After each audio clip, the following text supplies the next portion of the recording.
అందరికీ నమస్కారం అండి. ముందుగా మా పార్టీ అధ్యక్షులు పవన్ కళ్యాణ్ గారి తరఫున పేరున ప్రతి ఒక్కరికి కూడా వినాయక చవితి శుభాకాంక్షలు. రేపు ఉదయం 9 గంటలకు జనసేన పార్టీ లెజిస్లేటివ్ విభాగం YMCA ప్రాంగణంలో మా పార్టీ అధ్యక్షులు పవన్ కళ్యాణ్ గారి అధ్యక్షతన ప్రారంభం అవబోతోంది. అందులో జనసేన పార్టీకి సంబంధించిన రాష్ట్ర మంత్రులు, గౌరవ పార్లమెంట్ సభ్యులు, గౌరవ శాసన మండలి సభ్యులు, అదేవిధంగా గౌరవ శాసనసభ్యులు పాల్గొంటారు. ఈ కార్యక్రమం అయిన తర్వాత మధ్యాహ్నం జనసేన పార్టీ రాష్ట్ర కార్యవర్గంతో మా పార్టీ అధ్యక్షులు పవన్ కళ్యాణ్ గారు సమావేశం అవుతారు. రాష్ట్ర వ్యాప్తంగా కూటమి ప్రభుత్వం వచ్చిన తర్వాత చేస్తున్న అనేక అభివృద్ధి కార్యక్రమాలు, సంక్షేమ కార్యక్రమాలు, వీటితో పాటు క్షేత్రస్థాయిలో వాస్తవాలు కూడా తెలుసుకోవడానికి ఆ వేదికని పవన్ కళ్యాణ్ గారు ఎంపిక చేశారు. జనసేన పార్టీలో ఉన్న శ్రేణులందరికీ కూడా ఒక ఉత్సాహం నింపే విధంగా, ప్రతి ఒక్కరిని ఆహ్వానించే విధంగా గత 2-3 రోజుల నుంచి వర్షం పడుతున్నప్పటికీ మా నాయకులందరూ కూడా కలిసికట్టుగా ఒక అద్భుతమైన స్వాగతం పలకడానికి విశాఖపట్నం నగరంలో సిద్ధమయ్యారు. రాష్ట్ర వ్యాప్తంగా ఉన్న మా పార్టీ శ్రేణులు, అదేవిధంగా మా వీర మహిళలు, జన సైనికులు అందరూ కూడా ఎంతో ఎదురు చూస్తున్న ఈ కార్యక్రమంలో తెలంగాణ రాష్ట్రం నుంచి కూడా ప్రత్యేకంగా దాన్ని కూడా ఆహ్వానించడం జరిగింది. క్రియాశీలక సభ్యత్వంలో పాల్గొన్న ఇతర రాష్ట్రాల్లో ఉన్న మా పార్టీ సభ్యుల్ని కూడా, వాళ్ళని కూడా కొంతమందిని ఆహ్వానించడం జరిగింది. పవన్ కళ్యాణ్ గారు నిన్న ఇవాళ జరిగిన కొన్ని సమావేశాల ద్వారా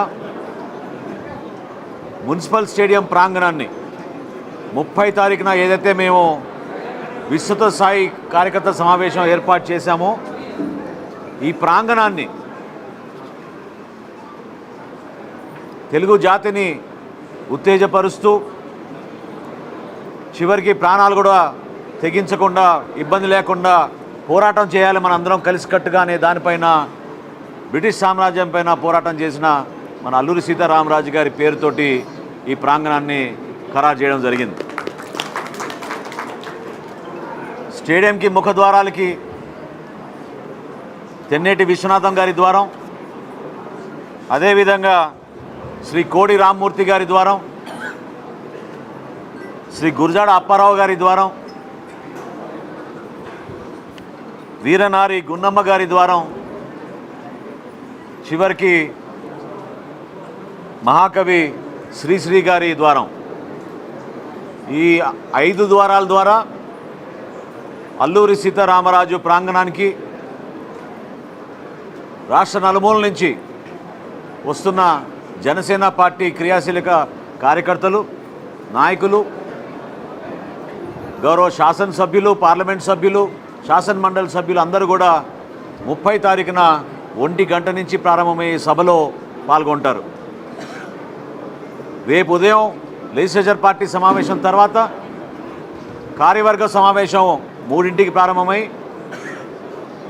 29వ తారీఖున ఉదయం నుంచి సాయంత్రం వరకు రాష్ట్రంలోని 25 పార్లమెంట్ నియోజకవర్గాల నుంచి నియోజకవర్గానికి 10 మంది ప్రతినిధుల ద్వారా మా పార్టీ అధ్యక్షులు పవన్ కళ్యాణ్ గారు సమావేశం అవుతారు.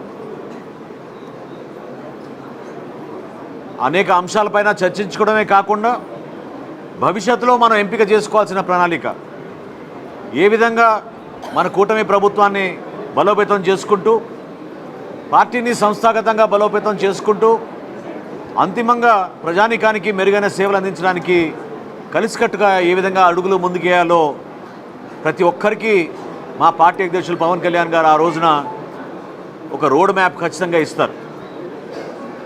ఈ సందర్భంగా విశాఖపట్నం ప్రజలకి, ఇక్కడ విచ్చేసిన మీడియా మిత్రులకు, మా పార్టీ నాయకులకు ప్రత్యేకంగా పేరున అందరికీ నేను సహకరించినందుకు మనస్ఫూర్తిగా కృతజ్ఞతలు చెప్తున్నాను. రాబోయే 3 రోజులు కూడా ఒక అద్భుతమైన పండుగ వాతావరణంలో జనసేన పార్టీ సంబరం సామాన్యుడితో పాటు నాయకులకి కూడా ఒకే వేదిక ఏర్పాటు చేయడం జరిగింది.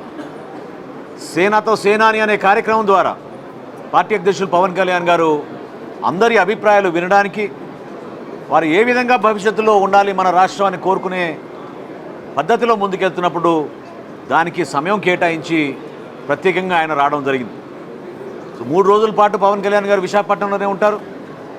ఈ కార్యక్రమాల్లో ఎవరికైతే ఆహ్వానం పంపామో వాళ్ళందరూ కూడా తప్పకుండా వచ్చి ఈ కార్యక్రమం ద్వారా తిరిగి వెళ్ళినప్పుడు వాళ్ళ నియోజకవర్గాల్లో, వాళ్ళ జిల్లాల్లో మన రాష్ట్రానికి ఉపయోగపడే విధంగా పునరంకితం అవుతారని మనస్ఫూర్తిగా ఈ సందర్భంగా కోరుకుంటున్నాం. రాష్ట్రంలోని ముఖ్యమైన నాయకులకు, క్రియాశీల సభ్యులకు డిజిటల్ పాసులు ఆల్రెడీ పంపడం జరిగింది.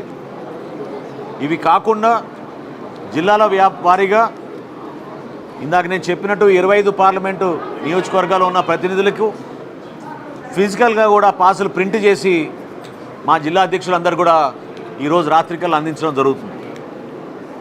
సో ఎవరైతే ప్రతినిధులు ఆహ్వానించామో వాళ్ళందరూ కూడా దయచేసి మీకు కేటాయించిన పాసుల ప్రకారంగా వచ్చి వారి స్థానాల్లో వాళ్ళు కూర్చోవాల్సిన అవసరం ఉంటుంది. ఓకే, జీవీఎంసీ అధికారులతోటి అనేక సందర్భాల్లో సమావేశం అయ్యి ఎక్కడైతే పోలీసు అధికారులు సూచించారో దానికి అనుగుణంగా 4 వీలర్ పార్కింగ్, 2 వీలర్ పార్కింగ్ మా స్థానిక శాసనసభ్యులు వంశీ గారి నాయకత్వంలో, అదేవిధంగా దూర ప్రాంతాల నుంచి ఎవరైనా బస్సుల్లో ప్రయాణం చేస్తూ వస్తుంటే వాళ్ళు కూడా సౌకర్యాలు కల్పించే విధంగా అన్ని ఏర్పాట్లు చేయడం జరిగింది.